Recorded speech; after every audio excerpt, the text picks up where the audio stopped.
caso Lucas Terra foi um dos crimes mais bárbaros cometidos nos últimos anos no Brasil, ocorrido no seio da Igreja Universal. É a investigação que deve levar a deputada federal Flor de Lis a julgamento pela morte do marido dela, o pastor Anderson do Carmo. Encontrada às margens da BA-093 em Dias Dávila, Salvador, o corpo da cantora gospel Sara Mariano, o marido e produtor da cantora Ederlan Mariano, teria confessado o crime. A Igreja Evangélica Bola de Neve afastou o fundador, pastor Rina, depois de denúncias de agressão contra a mulher dele. Fala do marido da cantora gospel Heloísa Rosa, que foi preso nos Estados Unidos acusado de estuprança. Temos visto muitos escândalos acontecendo dentro das igrejas evangélicas. Pecados que atingem a Deus, atingem a igreja e toda a sociedade. Pecados tão absurdos e tão graves que são abomináveis até para aqueles que não professam a fé cristã, que não são cristãos. São inúmeros casos e tem se tornado corriqueiro, recorrente. O porquê de tantos escândalos nas igrejas evangélicas? Jesus falou que ia surgir. Mas veja bem, tudo tem um começo. Por quê?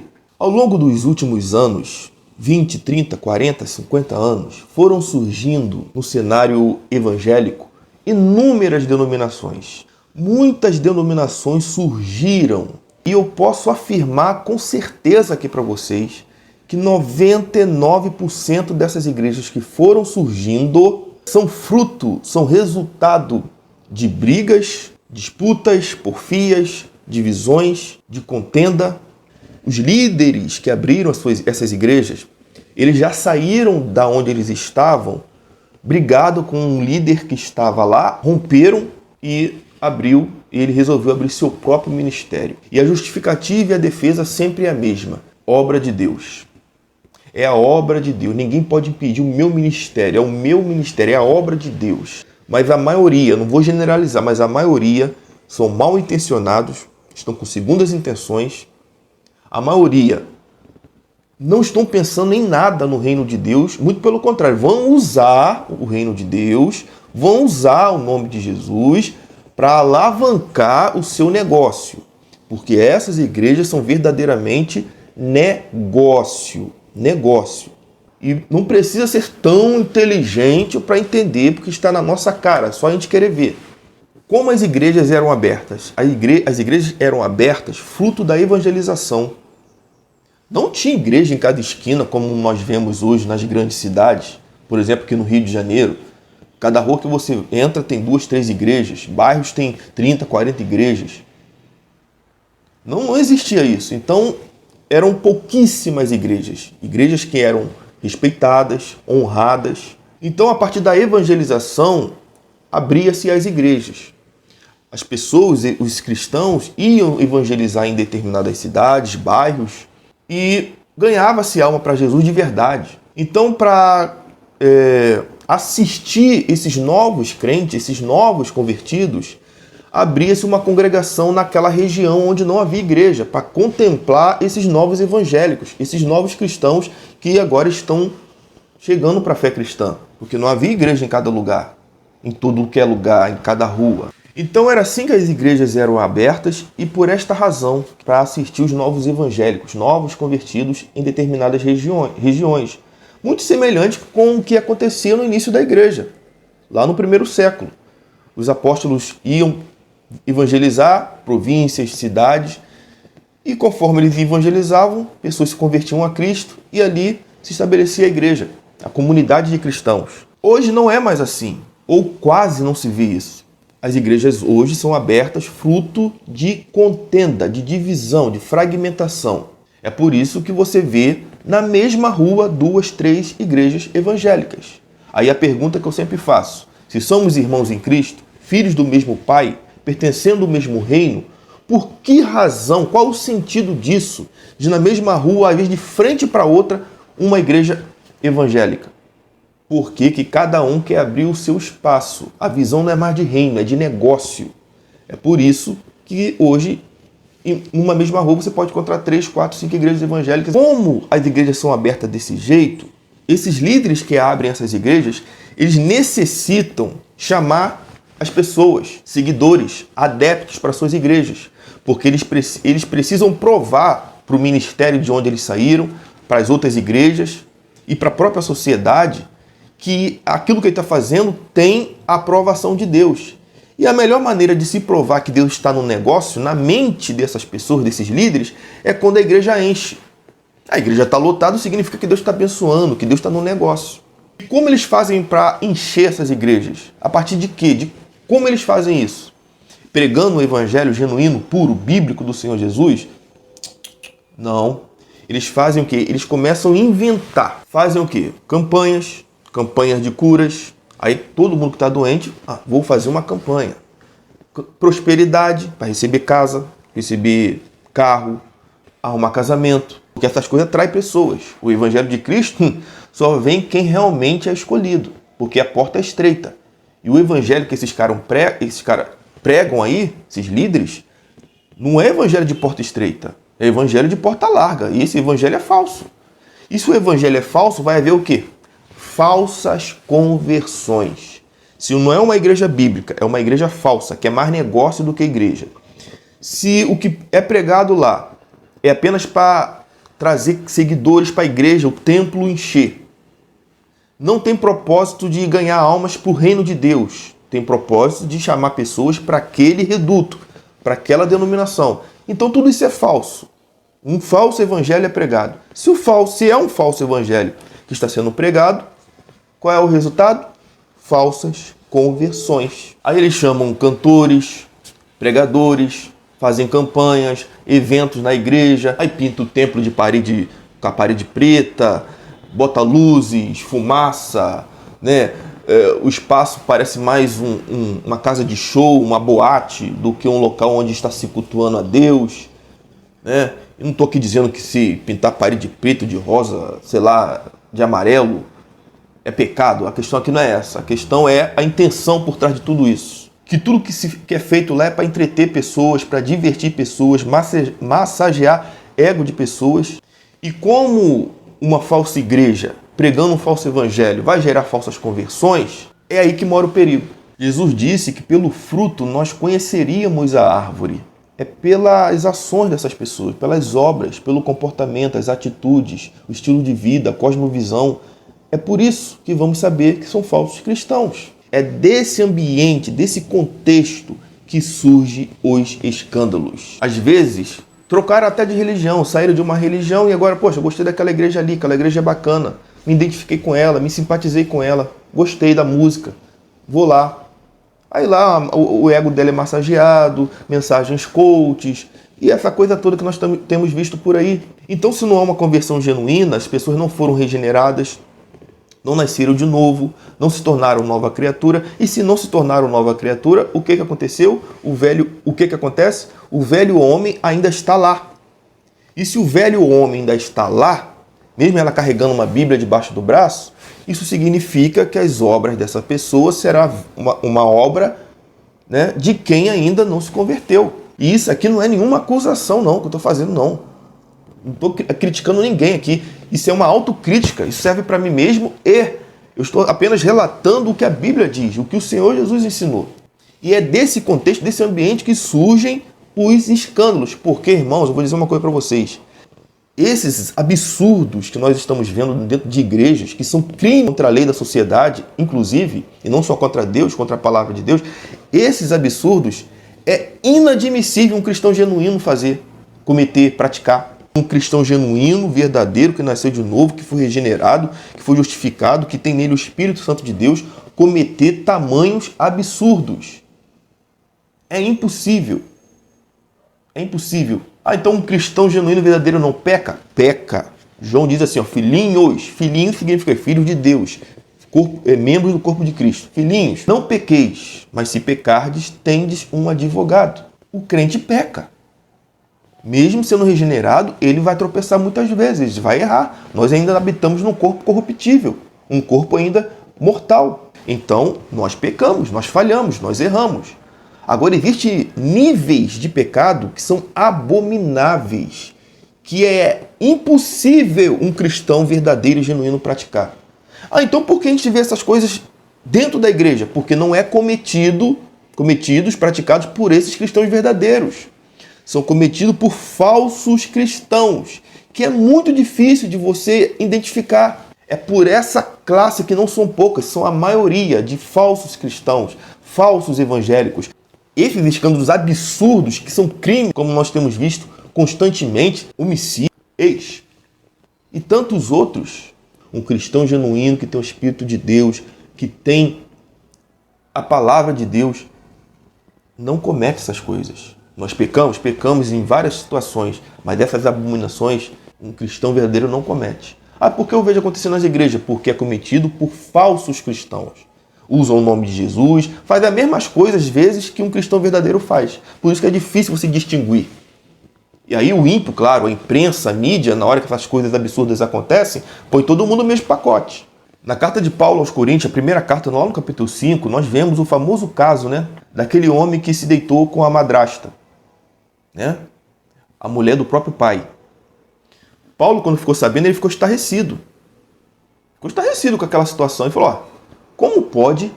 Vocês aí estão cometendo pecados que nem entre os ímpios é cometido. Nem entre os gentios, entre os pagãos, vocês vão ver acontecer, eles aceitam isso. Aí Paulo vai e determina que aquele homem teria que ser expulso da comunidade. Porque outra coisa que a gente precisa definir aqui, igreja. Igreja, na Bíblia, ela tem dois significados, duas definições. Aqueles que foram chamados do mundo e agora fazem parte do corpo de Cristo, são membros do corpo de Cristo. Então esse corpo de Cristo é a igreja de Cristo.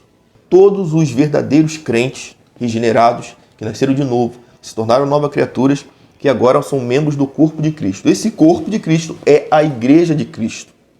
Essa é a primeira definição de igreja. A segunda definição de igreja são as comunidades de cristãos. Esses crentes que fazem parte do corpo de Cristo, eles também estão inseridos na cidade, nas províncias, nas comunidades. Então eles, quando se reúnem no nome de Jesus, ali também é uma igreja, que nós chamamos de igreja local, a comunidade de cristãos. Só que aí, na comunidade de cristãos, também pode ter falsos cristãos. No corpo de Cristo, a primeira definição de igreja, que é o corpo de Cristo, é impossível ter falsos cristãos no corpo de Cristo, membros do corpo de Cristo. Não tem. Agora, na comunidade cristã, que é a outra definição de igreja, nessa comunidade, aí pode haver falsos cristãos. E não é nada incomum. Eu estou citando, por exemplo, aqui, a igreja de Corinto. Na comunidade cristã lá de Corinto, havia esse camarada que estava fazendo coisas que nem entre os ímpios era feito. Um outro caso também, capítulo 8 de Atos dos Apóstolos, com a perseguição da igreja, Filipe vai para Samaria pregar. E ele ganha muita alma para Jesus, faz muito milagre, muita cura. E tinha um camarada, feiticeiro, um mágico, chamado Simão. Simão crê na mensagem de... Olha o que a Bíblia diz, hein? Simão crê na mensagem de Filipe e é até batizado por Filipe. E começa a seguir Filipe junto com os outros cristãos recém-convertidos. Os apóstolos em Jerusalém, sabendo da conversão em massa que estava havendo, através da evangelização de Filipe, envia para essa região 2 apóstolos, que foi Pedro, foi João e Tiago, se não me engano. Quando eles chegam lá, eles colocam a mão nas pessoas para que as pessoas recebessem o Espírito Santo, porque já tinham sido batizados em nome de Jesus, já tinham recebido o Evangelho, estava seguindo Filipe, crendo na mensagem do Evangelho, mas não tinham recebido o Espírito Santo. Os apóstolos colocam as mãos, impõem as mãos e eles eram batizados com o Espírito Santo. Esse Simão, que também tinha sido batizado nas águas, cria nos milagres e no Evangelho, chegou para os apóstolos oferecendo dinheiro. Vou pagar vocês aí, vocês me dão esse poder que vocês têm, para que quando eu colocar a mão também nas pessoas, elas possam receber esse Espírito também. Me dá aí, oferecendo dinheiro para os apóstolos. Aí os apóstolos, deixa eu ler aqui. Foi Pedro e João, na verdade. Mas disse-lhe Pedro, o teu dinheiro, disse para o feiticeiro lá, para o mágico, o teu dinheiro seja contigo para a perdição, pois cuidar-te que o dom de Deus se alcança por dinheiro. Tu não tens parte nem sorte nesta palavra, porque o teu coração não é reto diante de Deus. Arrepende-te, pois, desta tua iniquidade e ora a Deus, para que porventura te seja perdoado o pensamento do teu coração. Olha só, o cara tinha se batizado, o cara estava seguindo Filipe com os outros crentes, mas olha o que aconteceu. Quando Pedro e João chegou, a máscara dele caiu. A máscara dele caiu e nós vimos que ele era um falso crente. Estava ali entre os evangélicos, entre os cristãos, foi batizado nas águas, mas olha o coração dele como estava. Então, na comunidade cristã, há e não é nada anormal, incomum. Muito pelo contrário, é normal entre os cristãos genuínos e verdadeiros, na mesma igreja, haver também falsos cristãos. E esses tipos de escândalos absurdos, que são crime, não é cometido pelos genuínos e verdadeiros cristãos. Não é. É por esses falsos cristãos que não nasceram de novo. Eles são capazes de cometer essas coisas. Isso precisa ficar muito claro, você precisa entender isso de uma vez por todas. E o propósito maior desse vídeo aqui é trazer esse esclarecimento, porque conforme muitos escândalos vão acontecendo, é muito comum que as pessoas se esfriem na fé, abandonem a fé cristã, fiquem confusas, sem entender nada. Como é que pode? A pessoa se batizou, a pessoa toma ceia, a pessoa tem 200 anos de igreja, a pessoa é pastor, a pessoa é pregador, está cantando, está todo dia dentro da igreja, dá oferta, dá dízimo e fez isso, coisa que nem no mundo é aceitável. Como pode? Falsos cristãos. Volto a repetir, cristãos honestos, verdadeiros, genuinamente cristãos, podem pecar? Podem. Nós somos suscetíveis a erros, somos falhos. Mas há níveis de pecados que são coisas grotescas, absurdas, bárbaras, que são abomináveis até perante a sociedade comum. Esse tipo de erro, de pecado, que são até crime, é impossível um cristão genuíno praticar. Impossível. Esses absurdos que nós estamos vendo acontecer hoje são cometidos por falsos crentes. Ou, na pior das hipóteses, um cristão que realmente já foi cristão, verdadeiro, mas acabou se apostatando da fé. Se apostatou da fé, deu o coração para Satanás, né? Então, ele pode cometer essas coisas. Agora, um cristão piedoso, honesto, que entrou e entra pelo caminho em porta estreita, não, esse não pode cometer essa loucura que nós estamos vendo por aí, não. Não podem mesmo, porque neles habita o Espírito de Deus, eles têm a mente de Cristo. É o que a Bíblia diz, não é eu que estou falando, opinião minha, não. Olha só o que diz aqui Mateus 18. Olha só, quando Jesus vai falar justamente dos escândalos. Naquela mesma hora chegaram os discípulos aos pés de Jesus, dizendo: quem é maior no reino do céu? Jesus, chamando um menino, pôs no meio deles e disse: em verdade vos digo, que se não vos converterdes e não fizerdes como meninos, de modo algum entrarei no céu. Aí Jesus no versículo 6 vai dizer: mas qualquer que escandalizar um destes pequeninos que crê em mim, melhor que fora que pendurasse no pescoço uma pedra e se submergisse na profundeza do mar. Aí Jesus vai dizer: ai do mundo por causa dos escândalos, porque é necessário que venham os escândalos. Mas ai daquele homem, por quem o escândalo vem.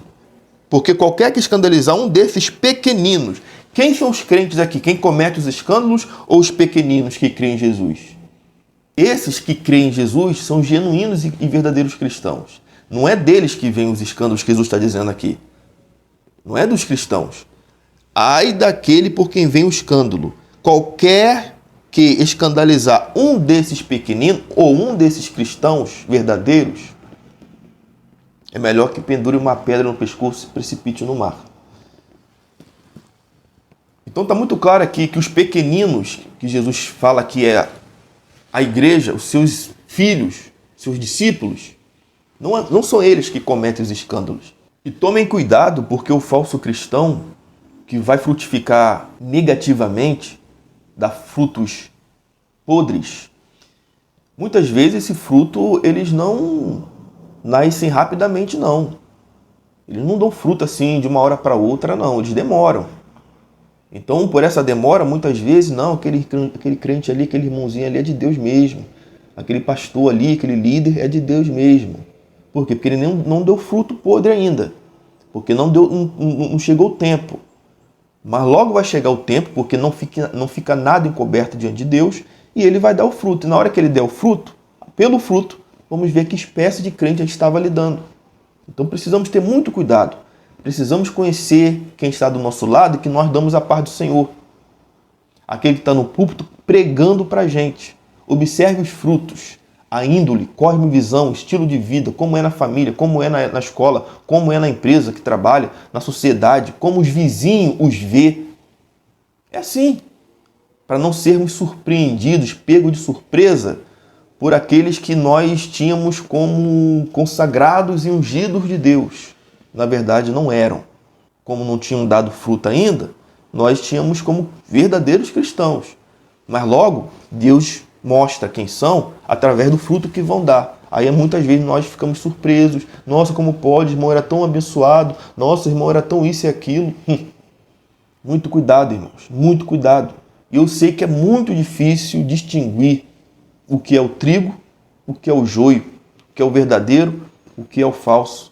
Nós não vamos por aí ficar como detetives, investigando a vida de ninguém, acusando, apontando o dedo, mas precisamos ser cautelosos. É o tempo que nós estamos vivendo que exige muita cautela, muita prudência.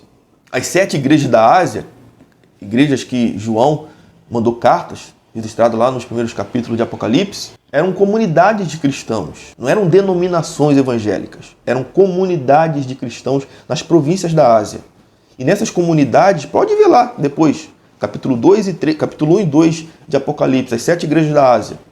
Nessas 7 igrejas, nessas 7 comunidades de cristãos, haviam cristãos genuínos, que o Senhor elogiava, mas também havia os falsos cristãos que o Senhor repudiava e condenava as suas obras. Por isso a carta para alertar eles para que eles se convertessem, esses falsos cristãos. Então, em toda a comunidade, no corpo de Cristo, eu volto a dizer, no corpo de Cristo é impossível ter falsos cristãos. Não tem. Aquele que de fato faz parte do corpo de Cristo são verdadeiros cristãos, que nasceram de novo, que foram justificados, purificados, santificados, regenerados, são membros do corpo de Cristo. É impossível ter falsos membros no corpo de Cristo. Agora, na comunidade cristã, meu irmão, infelizmente, no nosso meio, pode ter verdadeiros, tem verdadeiros, mas também há falsos, e não são poucos.